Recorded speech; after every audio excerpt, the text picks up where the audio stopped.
A reminder to all our podcast listeners, the Dead Pair podcast is now an affiliate with Negrini Cases. Please visit thedeadpair.com and click on the Negrini link at the top of our webpage to visit their site and see all the great products they offer. Negrini, we case your memories. RE Ranger, you can't hit what you can't see.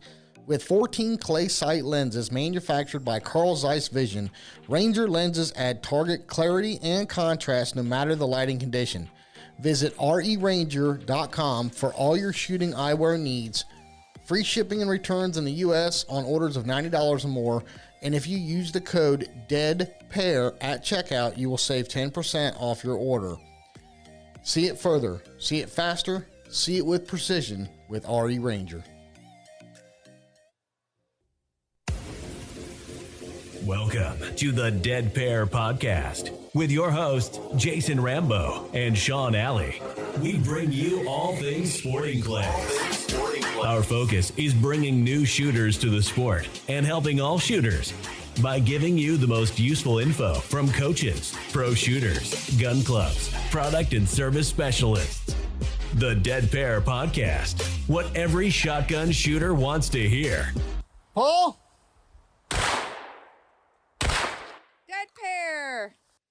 Hey everyone, it's Jason Rambo with my ugly, burly, large crow host, Mr. Alley. What's up, buddy? I don't know what to do if you'd ever say, hey, this is my good buddy Sean, or this is my friend, this is yeah.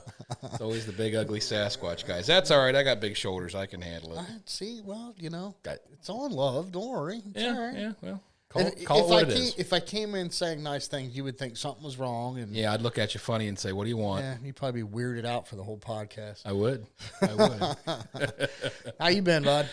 Good. Say, we had a good little coaching session with Bill the other day. That was nice to get out and just kind of get a little bit of a tune-up. Working on some new stuff, too, man. I like that new method he's coming up with. Yeah. Bill's got all kinds of good advice, and always a pleasure to shoot with him. Absolutely. Well, speaking of upcoming, of course, at the end of July, we've got that Masters Class Championship 300 at C4 Shooting and Training Center. That's going to be huge. That's a big deal. But in the short interim, here at the end of this month, we have the AFS Game Boy Classic coming up in Meadows Gun Club down in Georgia. That's going to be a nice one. Yeah, that's going to be a really neat event this year for the fortunate people that are able to make it to that and be the first people, I should say, to shoot it. Yeah. Going to be a definite feather in your cap. And there's going to be some announcements coming about that shoot, too. Yes. Something cool that nobody expected. Something cool's coming out in the industry. It's going to be pretty cool. We're going to drop it first here. Yeah, stay tuned. Yeah, for sure. So, all right, everyone. So tonight we have Mike Luongo coming on for questions for the coaches. And we have Kevin DeMichiel coming up here in just a minute. Yes, the man with the plan. Yeah, for sure. It'd be nice to catch up with Kevin. Nobody's heard from him for a while, so. Yep. But, and just so everybody knows, these segments are brought to you by RE Ranger. See it further, see it faster, see it with precision with RE Ranger.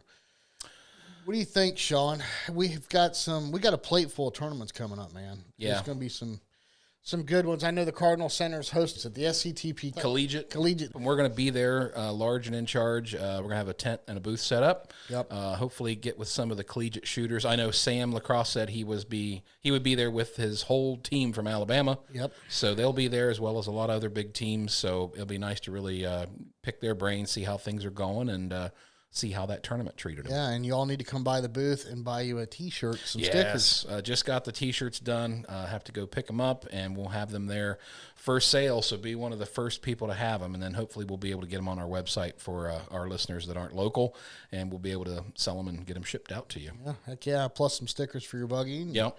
Barrel stickers, a lot of things in the work, just kind of one thing at a time. Yeah, man, you want to jump in both feet and get all this stuff out there immediately, and everybody asks for it immediately, but it takes so much time. And a lot of logistics and a lot of ordering this and ordering that, waiting for this to get done. And right now, especially, it seems like nothing is coming quickly. All the shipments that I get, even from my own business, everything's delayed. It's what used to take 2 or 3 days, now it takes a week or 2 weeks. It's insane. Well, and everybody complains about ammunition shortages, but a lot of that has to do with the trucking industry too, because. I've got a good friend of mine that He's a driver. That's what he does for a living. And he was telling me, he's like, the docks are just slammed. Yeah. They can't hire drivers fast enough. And it's not just his company. It's, they're all on their little clique, and there's several companies that they talk to, and it's every industry. I mean, Yeah. it's not just the shooting sports or whatever. I mean, I'm in sign making. We're waiting on materials and stuff. The manufacturers are way behind. I ordered a roll of material for a job that usually would take a day or two to get to me. I waited 2 weeks to get it. Wow. So it's just everybody's dealing with it right now. Hopefully, we get through this this cruddy period, and then by maybe summer or fall, things will kind of start getting back to where they used to be. Somewhat sense of normal, I hope. Yeah. It's like the running joke anymore. Right. Well, hey, let's not dilly-dally. Let's get to our guest. Absolutely. All right, on the phone with us is Kevin DeMichiel. Kevin, how you doing this evening, sir? All right, how are y'all? We're doing good, Kevin. This is Sean. Hey, man, what's going on? I'm here ready to listen to you expunge some of that knowledge to us and our listeners. All right, I'll see what I can do. I'm only on beer number two. I hope I can do it. It's all right, man. Be relaxed. We like to be nice and casual on this podcast. Yeah, right. That's what we're all about. Absolutely. So, Kevin, you're getting ready to do a clinic with Bill McQuire. Is that correct? Yeah, matter of fact, Bill's sitting right here next to me, going through his tackle box. So we're down here in Tampa. We're about to do one at Tampa Bay Sporting Clays, and then we'll do that till Sunday. And then next week we've got one at the Meadows, and then I think I go to Jackson, Mississippi the weekend after that. So yeah, it's pretty busy next 3 weeks. That's awesome. Pretty busy. Yep. Well, hey, Kevin, we've been noticing your scores at some of the big shoots have been right up there at the top. In fact, you even won the Florida Challenge here recently. You've always been one of the top shooters, but it seems like here in the past few years, man, you've really found some consistency. Is it something new that you're working on, or are you just putting in more work? Well, I'd say it's a number of things. Number one, I think the biggest thing is being able to do this full time. This is going on the 5th year, so it's definitely an advantage to be able to see targets every day and have your mind in the game every day instead of having, to switch it from what I was doing in construction to back to sporting clays and that sort of thing. Right. I think that's got a lot to do with it. Yeah, practicing, kind of adapting some new stuff as far as the practice goes.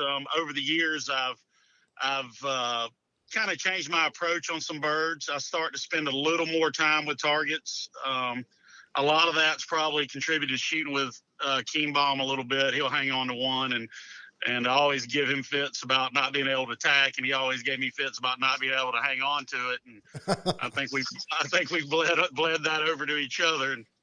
And anyway, yeah, it's a number of things. Also, I've been doing this for a long time. It's my 23rd year, I think. And, wow. Eventually you start calming down in those pressure moments. And let's all face it. I mean, once you get to a certain point, it's not breaking the target. It's being able to deal with the pressure. And, absolutely. I think it takes a little time and experience to be able to do that. Gotcha. For sure. Well, Kevin, I got a question for you, gun related. I know for the longest time you shot a high rib Krieghoff, correct? Correct. And then now you're shooting a flat rib gun. What are you shooting now?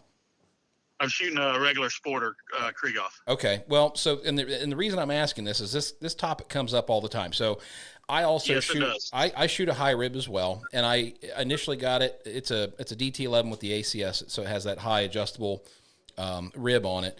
And also the adjustable comb. So I got it at a good deal. It was a used gun. I couldn't pass it up. And I've never shot a high rib gun. It took me a little while to get used to it. But now that I'm with it, I really shoot it well. Yeah. So my question would be a couple things. First of all, so when you shot the high rib, how did you feel about it? Because I have heard some negative comments from people saying they've tried high ribs and then they had to go back to a flat rib. And with you doing that, was there any particular reason behind it? Were you having any problems or issues? Or yeah, let me tell you let me start the story off of how the high rib started. Okay, so basically, when I was a kid starting out, I would shoot a Remington 1100 with a plastic butt plate. Okay. We would shoot doves and quail and whatnot. And the gun would always slide way down in the pocket when I shot. So finally I was just like, all right, I didn't know any better. I didn't know I could get another pad put on there. So I would just shoot the gun way low in the pocket. So I learned that sight picture, from the time I was, 11, 12 years old till I was 20 years old, 22 years old when I started shooting clay targets. Okay. So that being said, when I started competitions, I was shooting the same way, really low in the pocket, and I didn't have as much muzzle awareness. So I started seeing people put on these add-on ribs. Dennis DeVault used to build ribs for 391, so I started shooting a 391 with a high rib on it, which helped me, as high as I was keeping my head off the gun. It was helping me with, know where the end of the gun is. So then when Krieghoff came out with the Pro Sporter in I think 2009 is when I got mine, but they may have come out a little earlier. Somewhere in that time frame is when they came out with it. And, when first time I shot it, I was like, this is awesome. This gun fits me perfect. Gotcha. Well, it fit me perfect for the way I mounted the gun. Okay. So let's talk about that. I was mounting the gun really low in the pocket.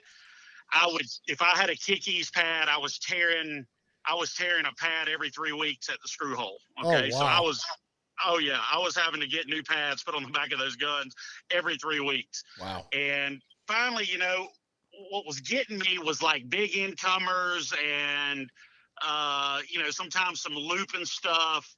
And the problem I was having is I was kind of disconnected from the end of the gun. Okay. So after a series of, tests and this, that, and the other, I decided to mess around with that flat rib some. And hold on, Bill's showing me a fishing lure. All right, so I started messing around with that flat rib some, and getting the gun more up in the pocket of the shoulder, which made the mount way more consistent. Okay, it's kind of like shooting a bow. All right. Okay. A bow, you got to have a good anchor point. I felt like with that high rib, I was just kind of floating my head and kind of, there was nothing precise about it. Okay. And I would struggle really bad, like on big crows and stuff like that. I just hated those targets, those big 40-yard belly birds just hanging there. Okay. And now I feel like my eye's a lot closer to the barrel. All right. Not necessarily the rib, the barrel. All right. I think Zach was talking about this on one of the Facebook deals the other day about high rib or not high rib. And I'm going to be honest with you. I feel like the high rib definitely have advantages, like on trap shots, seeing around the gun. Okay. Yep. But for the most part, if I've got to give my little bit of advice, since I've done both, I'd learn how to shoot a flat rib. Okay. I feel like the pluses are more for the flat rib than they are the high rib. Now, that being said, I had a lot of success with a high rib. Kevin Miles had a lot of success with a high rib. A lot of people do, but I feel in the long run, Kevin could probably shoot a low rib just as good as he could shoot that high rib. Gotcha. Yeah. I grew up shooting a low rib. I had a Brett, a 302 auto, and, did it hunting bunnies and squirrels and, pretty much shooting clays just for fun. So, I was very used to a flat rib.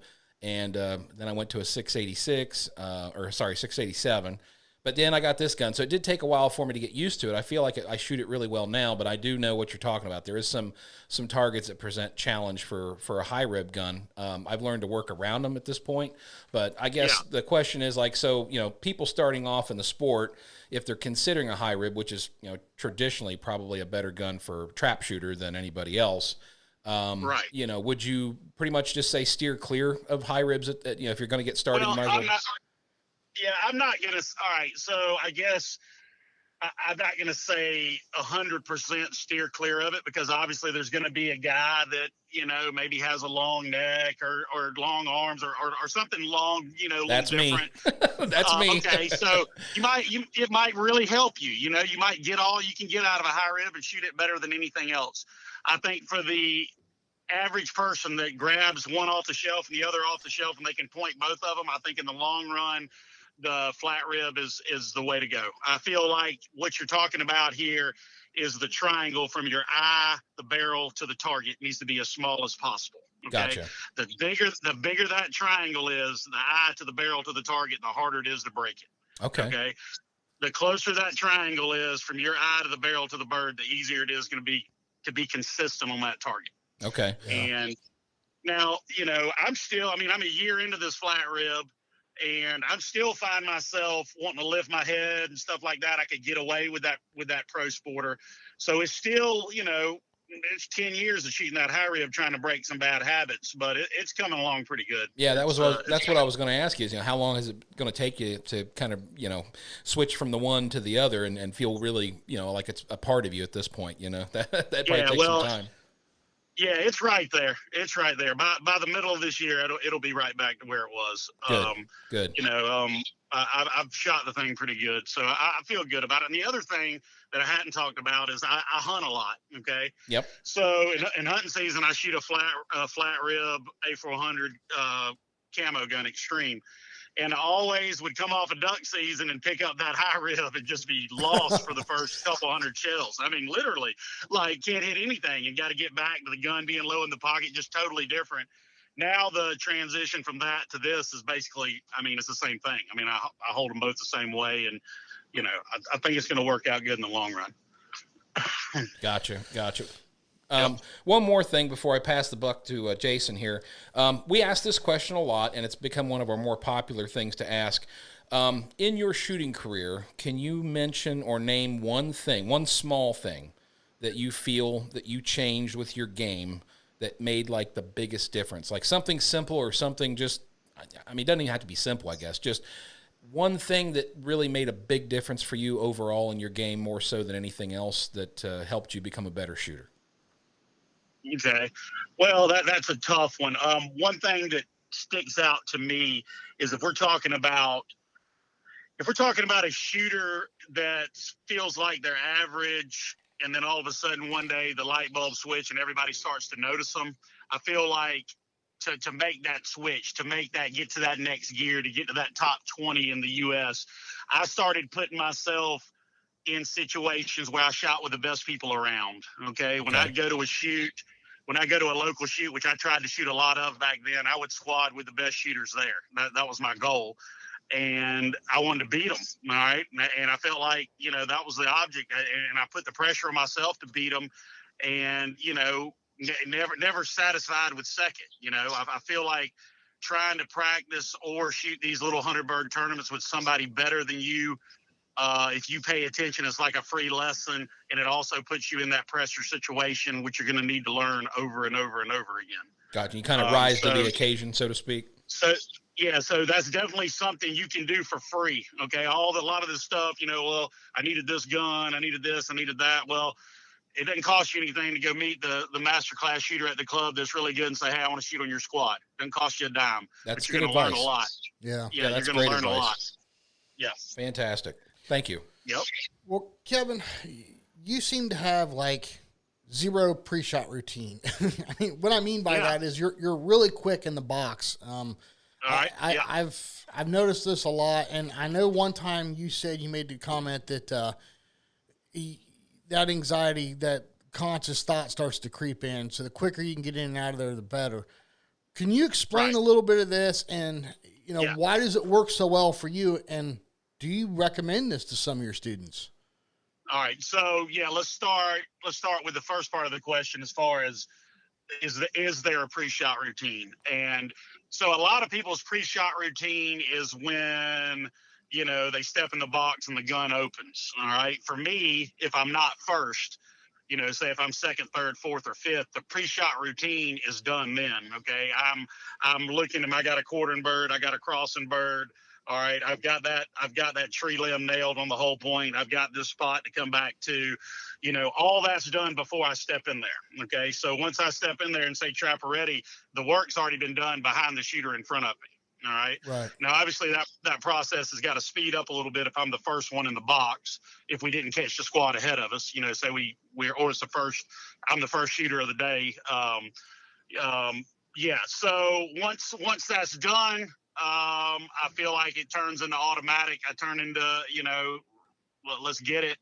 If it doesn't work, I try to quickly process, was it the whole point? Was it the line? Did I not see the bird? Whatever it was, try to process that really quick. And let's be frank about it. Some people process stuff slower than others. Yes, sure. I'm Italian by blood, and we do things fast. Okay, that's the way we roll. We do things fast, and it doesn't seem that fast to us. But when you step back and look at it, you're like, that was pretty quick. Might need to slow down a little bit. But there's definitely a pre-shot routine. It's just really hammered home behind the shooter in front of me. So yeah, and it works well. Now, believe me, I've stood up there and tried to stare at the witches. Ain't gonna work. I can't do it. I sat there and tried to stare at them. I ain't seen one yet. So it don't work for me, but it works for a lot of people. Gotcha.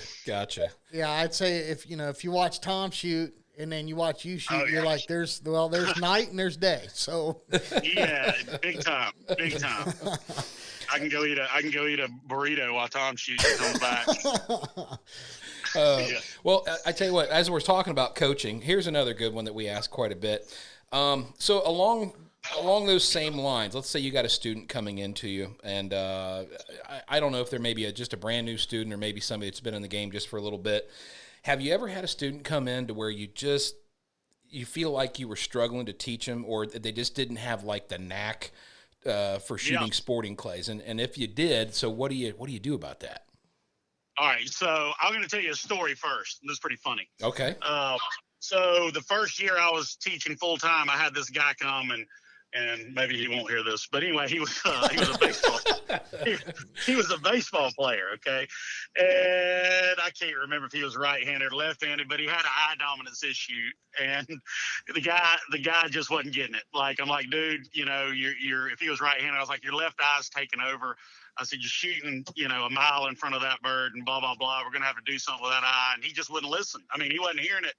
And he's like, where am I missing that target? I'm like, dude, that crosser right there is like 12 yards and you're 3 foot in front of it. He said, there ain't no way. I'm telling you, like he just wasn't listening. And it went on and on and on. And it almost got to be like a pissing contest. I'm like, hey man, I'm trying to help you, Well, we go to a station and he just cannot hit the bird. Okay. And he's shooting like a camo Benelli. He gets done. The gun is unloaded. Okay. He gets done. He walks out of that box and I'm standing there and he grabs the barrel and starts swinging it like he's in the batter's box. And I was like, oh my God. I mean, it had gone too far. I'm like, look, man, let's just call it a day and going back up to the clubhouse. Yeah, you got to rein it in at that point. We had to, once we started swinging the gun, I was like, we'd probably just wrap this one up.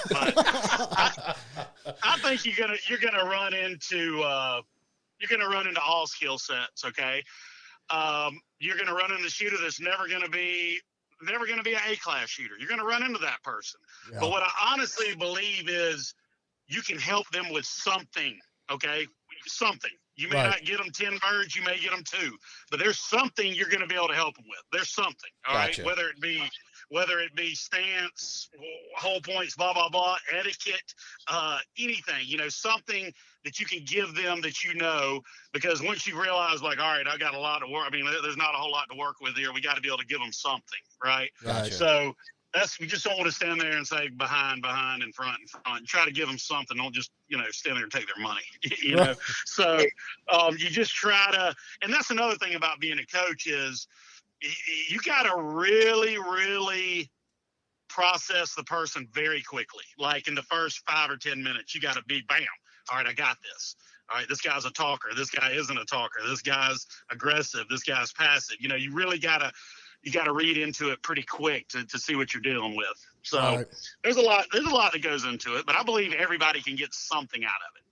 Yeah, I would agree with that. I mean, I think you can learn something from something different, one little thing or even one large thing from every pro shooter out there, really. Yeah. Absolutely. That's right. Absolutely. Yep. While we're on the coaching topic, when students come to you and they're new to sporting clays, do you think they get more out of being in a clinic situation with you and Bill, or do you think it's best to do it one-on-one for their first lesson? Okay, so the very first lesson, I think for sure should be a one-on-one for sure. Okay. But here's, all right, so let's start with that. All right, so one-on-one, you can see where they're at in the game. You can see if they've shot a little or they're brand new. Just kind of get them started in the right direction. Now, the beauty of a clinic is this. All right, number one, you're getting to spend, all day with two professional shooters / coaches, okay? Right. At a really, really reduced rate. I mean, it breaks down, like for the kids, it breaks down to like $45 an hour, okay? So it's really reduced. And here's what happens. All right, number one, here's a kid that maybe a computer kid or something like that isn't around a whole lot of people. Well, now he's put on a 4-man squad that he's got to hang with all day, okay? Right. Now you've got to shoot in front of a group. Now you got to see, well, he just did that wrong. I'm not going to do that. Well, he said that to him. Let's try not to do that. So he's not actually having to fire the gun 1,000,000 times that day, but he can still learn. All right. He can still, if you can get him to pay attention, some of these kids just wander off la la land over there somewhere. But if they're paying attention, they can get a lot out of it. Yes. And then, we go to lunch and we'll swap. And, Bill really pounds home, set up. I mean, he's on the line, set up. And he'll say something a little different than I'll say it, or he may approach a target a little bit different, and people can look at it like, all right, well, that made sense. Or the way Kevin said it, that makes sense. So some things will be said two different ways, and one way may make sense, one may not make sense, and they get to see two different aspects, and they get to spend the whole day out there doing it, and it's been really successful. And I wouldn't say it's the place for 5 masterclass shooters to go, but beginners to middle of the road, A class, maybe even some double A's if we can get a group of them. But it works well. It works well. That's awesome. Well, Kevin, you mentioned a word that we've talked about a lot here, etiquette. And I got a question for you. So we've all been there, and the more you shoot, the more you find things that annoy you when you're at a tournament. What are some of your biggest pet peeves, like at a tournament where things just bother you? And I'll let you go for a few minutes. We could probably do it for an hour, but I'll let you go just for a few minutes. I'll keep it short. And the first thing I'm going to say is, if you're in it, a volcano can go off behind you and you're not going to hear it. Okay. Yeah. So if you're really seeing the bird and you're into the tournament and you're really, really focused, it doesn't make any difference what's happening behind you. Now, what drives me crazy is you get on a squad, okay, and when the shooter's in the box, I do my best to, number one, stay there till the end. I don't care if it's a 12-year-old E-class kid and I'm leading the next one off. I'm going to stay there, okay? Gotcha. Because he might get put in a situation where he needs some help. Like maybe he kills a bird, we got a brand new trapper, and they don't see it. What drives me crazy is I see these guys that got a lot of experience and they've done this for a long time, and they shoot their station and they leave, okay? Well, that ain't a squad mate, all right? That's not a squad mate. You're on this squad. You're going to stay here till it's done. You're a big boy. When you get up there and see your two pair, you can figure it out. Okay. Right. Stay with your squad.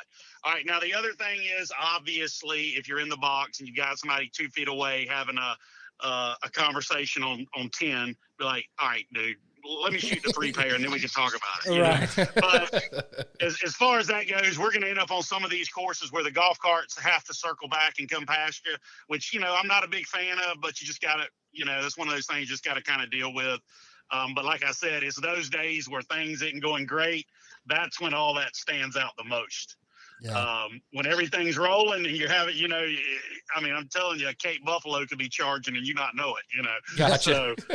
So, but yeah, those are the couple of things. I like to stay there with the squad, and we're done. We get scorecards, we check them, and then we roll on to the next one. Gotcha. With you saying when you're on the squad, you're part of that squad, and I completely agree with that, but most of the guys that I've squatted with, if I'm the first shooter up on the next station, I'll tell everybody, hey, no disrespect, I'm going to get down there and try and see a target or two before we get down there, and everybody's been really cool with that. But I try to say something to everybody. I don't want them to think, what a jerk. He shot his and took off, and I found that just by saying something like that, letting a guy or two know, hey, this is what I'm doing, I'm not just peeling out on you, Yeah, I mean, definitely that's, if that's something you feel necessary that will help your game, I think it definitely would help the squad at the beginning. Be like, hey, guys, when it's my turn up, I'm probably going to try to get down there. But, if I've got to do that, make sure somebody stays here with the last shooter, something like that. But that's cool. As long as somebody, I've seen too many times I've been on a squad and catch the squad in front of me. and they leave one guy up there and the other guys are either gone or on their cart 20 yards back. And I'm like, somebody's got to, stand behind this guy, Right. because what if he gets in a situation where he really kills a bird and the trapper's fixing to mark it lost? Well, you don't have a very good argument if you're only one arguing. Right. Yeah, So, true.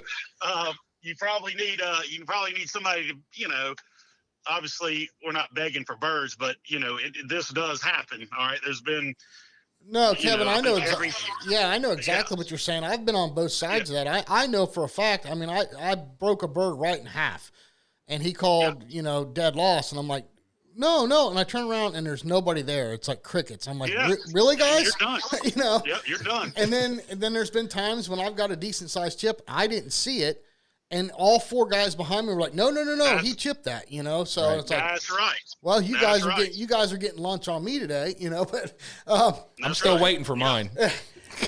But like you said, though, Kevin, it's not that we're trying to get a bird. It's just, hey, come on, guys.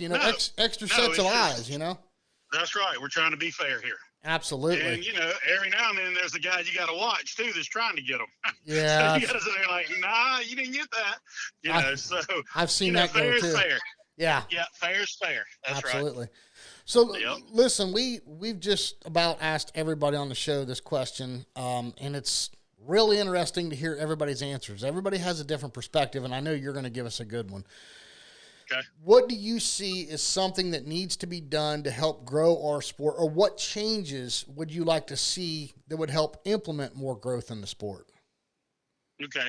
So here's what I think. So 10 years ago, it was we need to get more youth involved. Okay. We need to get more youth involved, blah, blah, blah, blah, blah. Well, now, as far as I can tell in the Southeast, the youth is exploding. Okay. It's unreal the amount of kids we have involved in high school, SET, 4-H, all that kind of stuff. Okay. So now we've got this big influx of shooters and we're trying to head them into the NSCA, which they are doing a great job. The NSCA is pulling a ton of these kids, and now we're getting these college programs. But here's where the issue falls.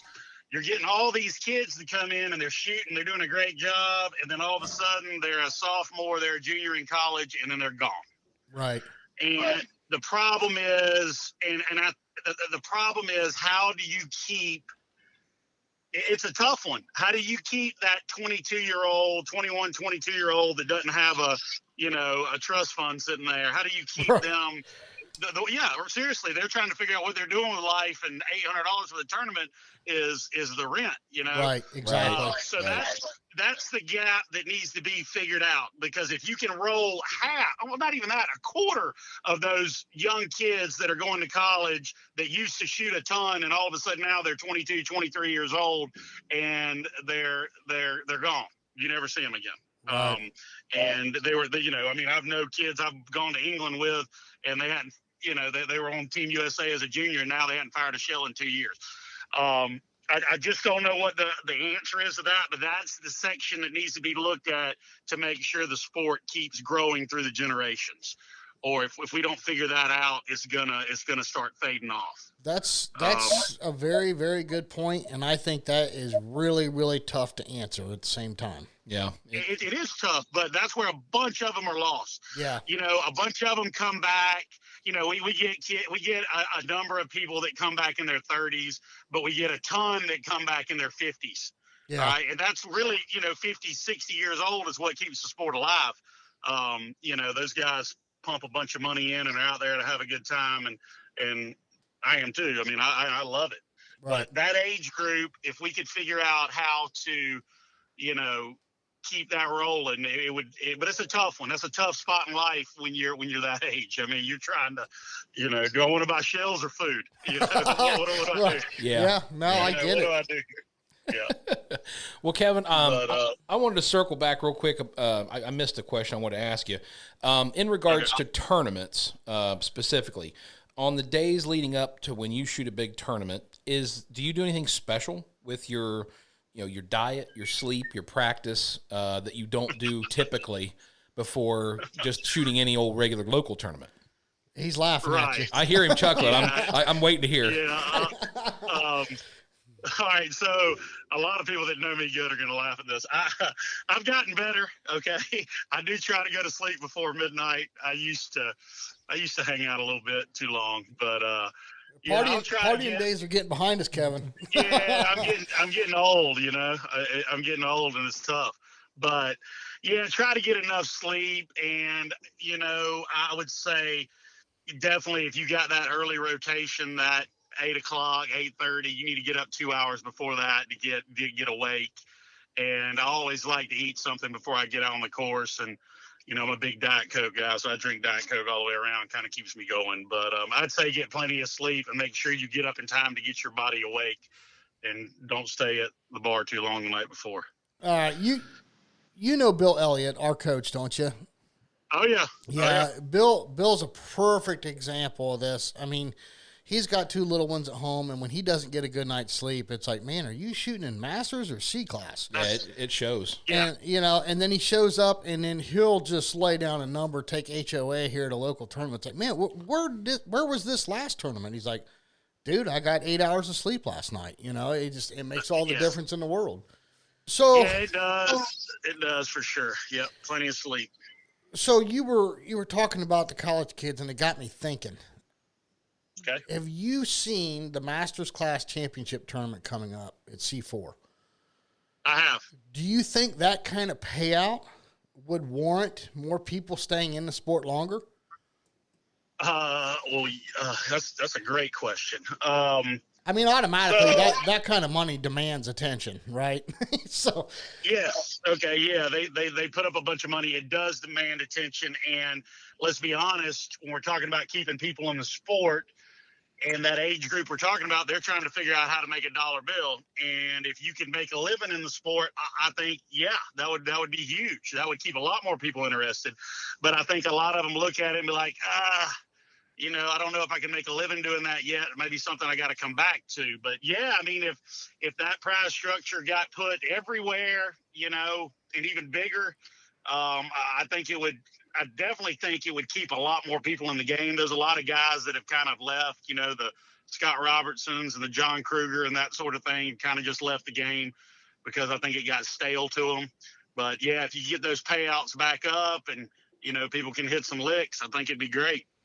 It'd be great. And just figuring out how to do it is the issue. So what do you think about that? Well, wait a minute. Let me back up a minute. Are you going to make that shoot? Are you going to try and make it up there? I'm going to try. I'm going to try to make it. What is I looked at it, but what's the number of they're going to take, or is it wide open? It's wide open. It's July 30th, 31st, and August 1st. Pays 10 spots. HOA is 10,000. Runner-up's 5, and then it goes on back 3, 2, 1,500, 1,200. Yeah, 10th place gets their money back. Yeah, 10th place gets their money back. So what's the entry fee? It's $395 for 300 targets. That's pretty good. That's a pretty good entry fee to try to win 10 grand. Yeah. I'm sure I'll try to make it up there. It's not just the $25,000 purse. I mean, all the options and stuff you could play. I mean, really, if a guy turned the number up there, he can make more than 10 grand. So, he might come out of there with 12 grand. So it just depends on the options. But I think it's really cool what he's doing, man. He's really put himself out on the line there. He's got a few people helping him out with that, but he wants the best of the best to be there. I think it's cool, man, especially for us up here in Ohio to have a shoot like that. I think it's awesome. Right. Yeah, I do too. I hope it turns out well. It's just it's a tough spot. Here's what I got to say to be blunt about it. It's a tough spot to not be a regional and not already be an established shoot to get a crowd.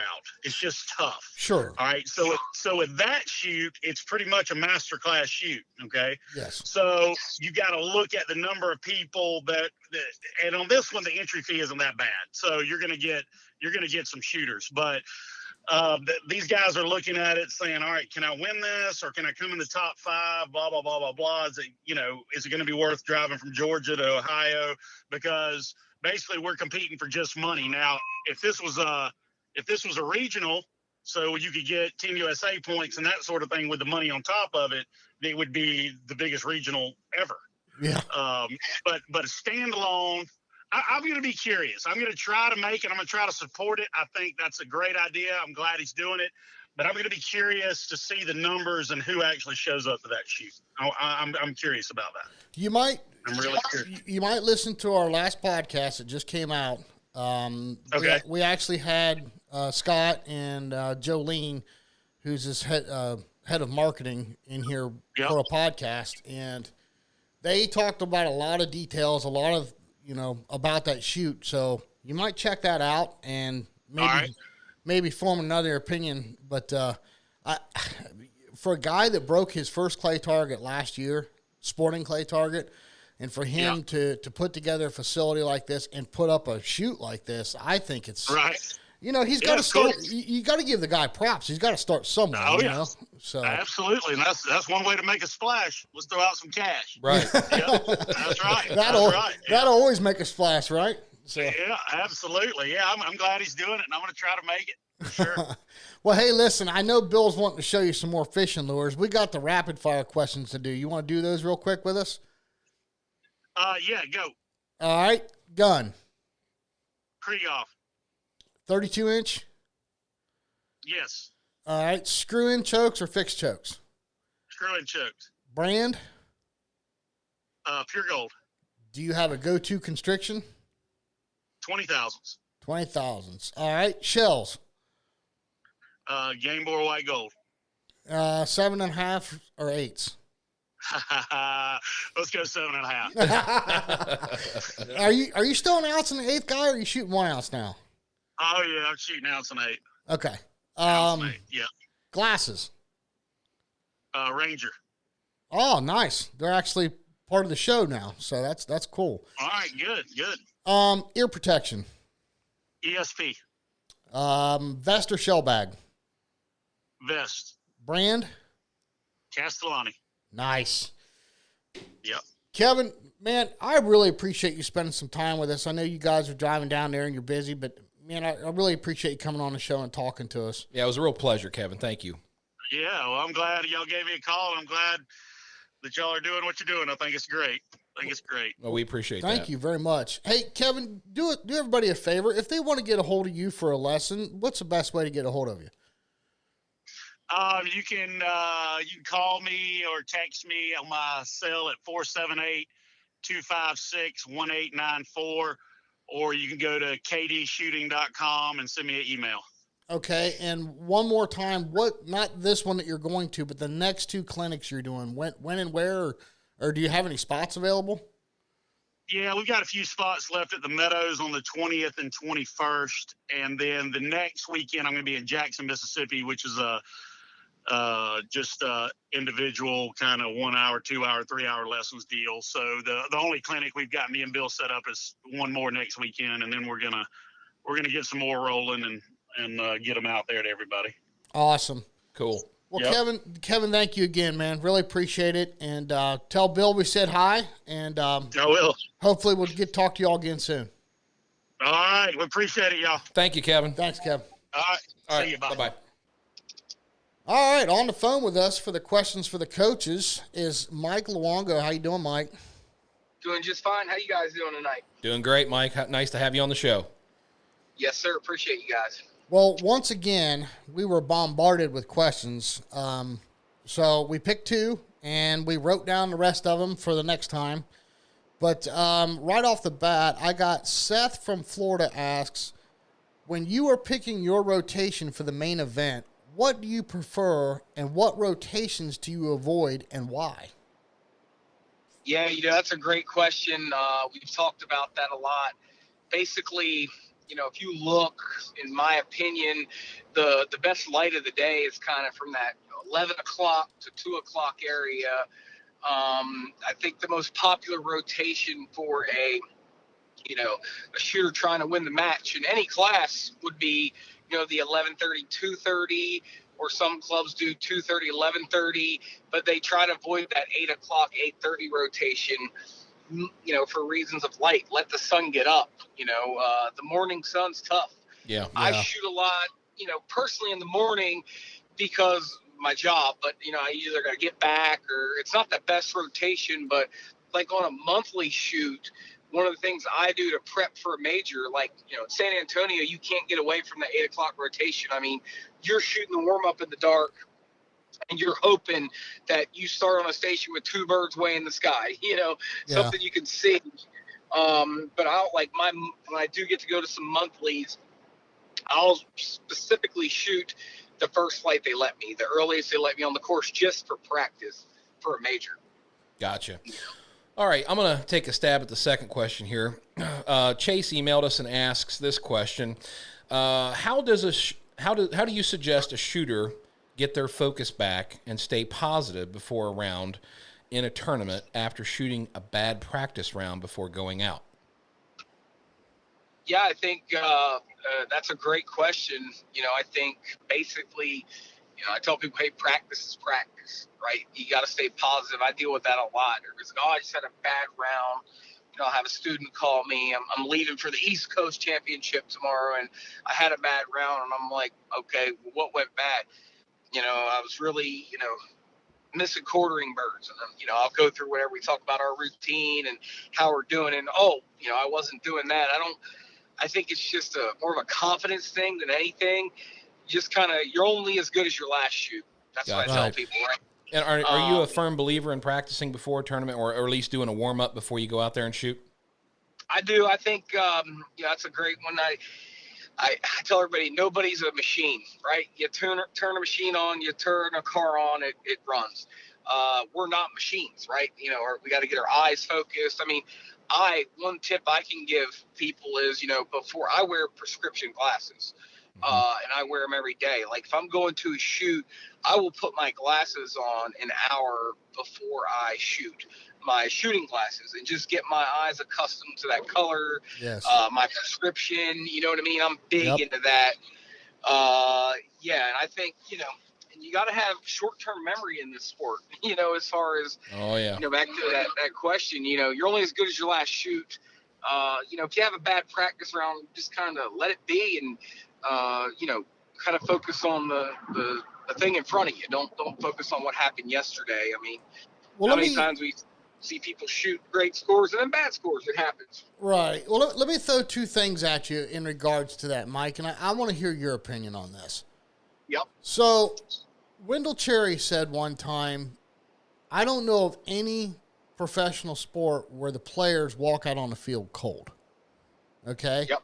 That's point number one. Number two, we had Jake and Luke Spangler in studio here a while back, and we were talking about practice, this, that, and the other. And I said, look, I'm not trying to learn something new right before a shoot. I'm not out there practicing. I'm warming up. Because let's face it, most of us, and when I say most of us, I mean most of the people competing have a full-time job. And they're going to go to the club on a weekend to shoot a tournament. They might not have touched that gun all week long. So for me, I want to feel the recoil. I want to feel the gun go off. I want to focus on some targets. I really don't care if I hit any or not. It's more or less just, let's get my mechanics going. Let's get my eyes going. Let's feel the recoil go off. Let's not walk into the first station cold. What do you think about those 2 points? Yeah, I mean, so like Wendell's point, right? Name one sport that, you don't warm up. Like I said, nobody's a machine. Right. Going back to that, you got to warm your body up, whether it's stretching, being a gymnast, whatever. And I'm a firm believer in that. I do not go out cold.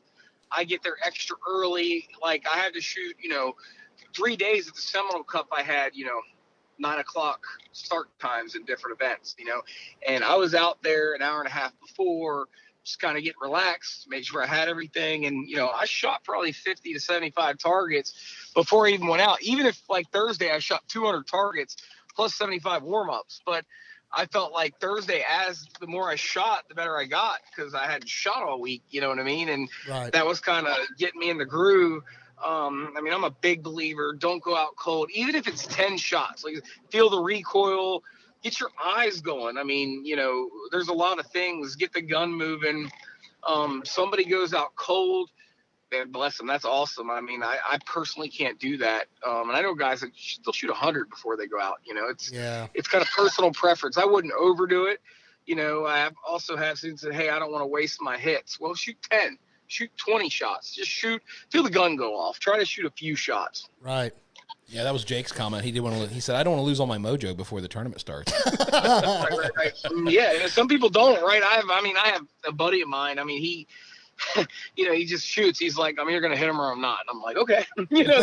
That's one way to look at it. Yeah, that's one way to look at it. I'm like, hey, and like I said, some days he shoots good. So his theory kind of works. Some days he shoots bad. So, he's like, I'm either going to hit him or I'm not. I'm on, I'm off. But I would say, feel that recoil go off. If anything, get the gun moving a little bit, get it to feel like a part of your body, for sure. Gotcha. Oh, and one more thing. I know we're only supposed to ask 2 questions, but I got a chuckle out of this. Miss Melanie Parker sent us a comment last night and said, hey, do you have any more of them little green bullets asking for a friend?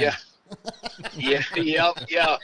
Oh, Melanie, yeah. So, Remington picked up, Brianna Franz, Wendell Cherry, and myself for this year. And yes, congratulations on that, by the way.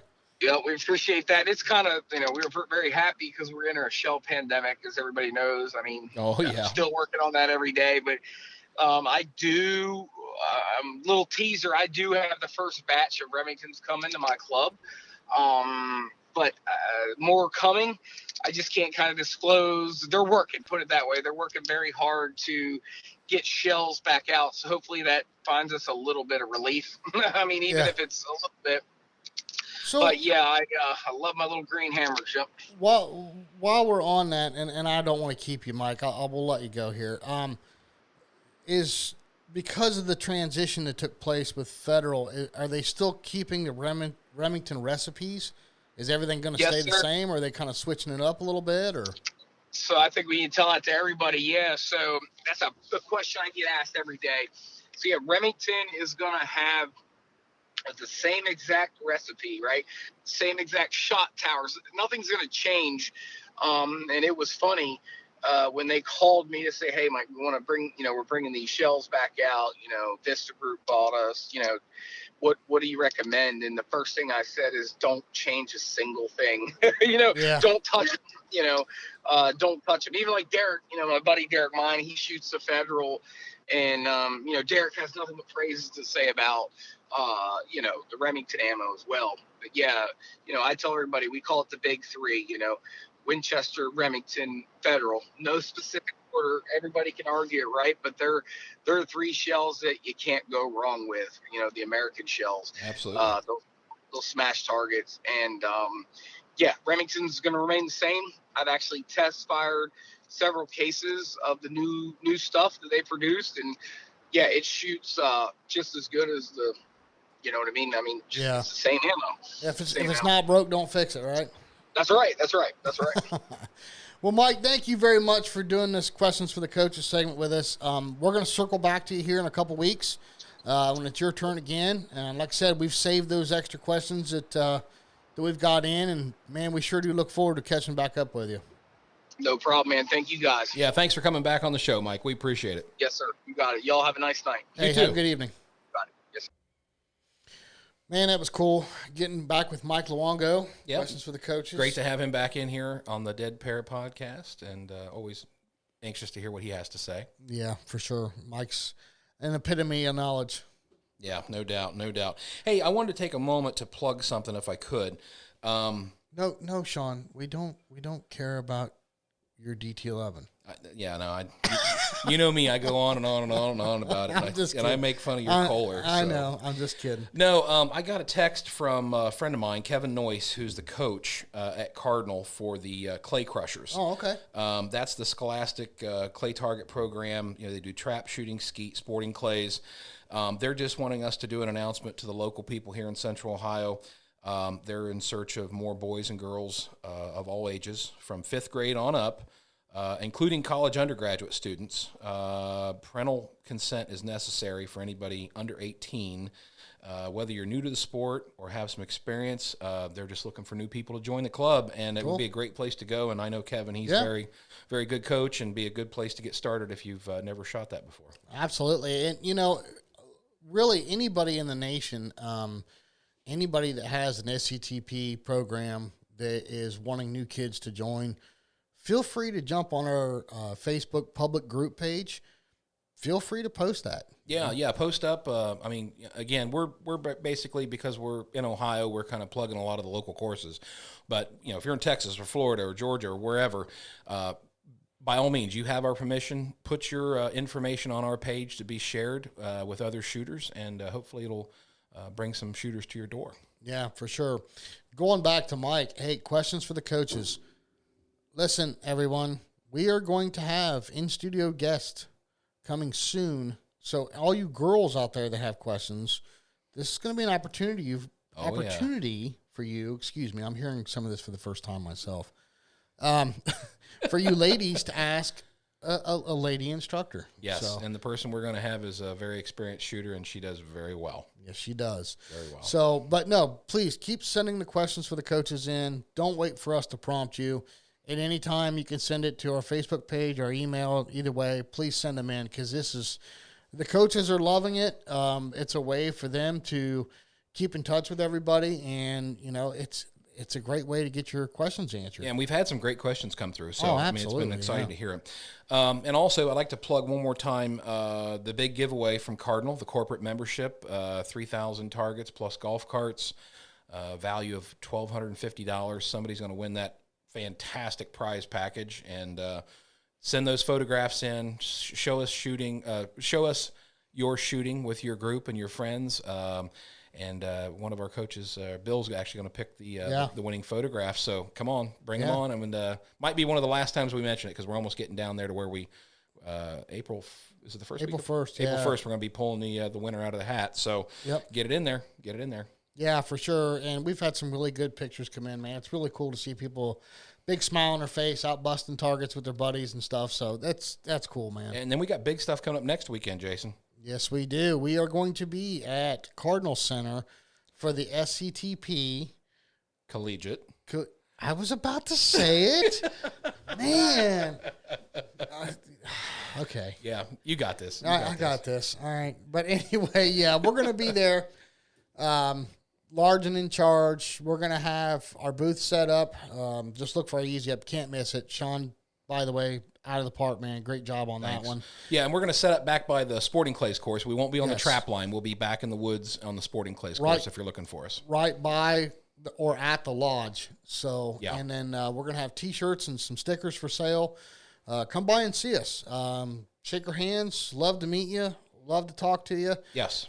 If you bring your team by, we're going to get you on for a live interview. Yeah. I think it'd be a lot of fun. And we're also going to, kind of mosey around a course and film some people busting targets. I think it'd be really cool. Yeah, absolutely. Looking forward to that, man. It's going to be a great event. Cool. Well, hey, listen, we're going to run, but until the next time, make sure you tune in to thedeadpair.com.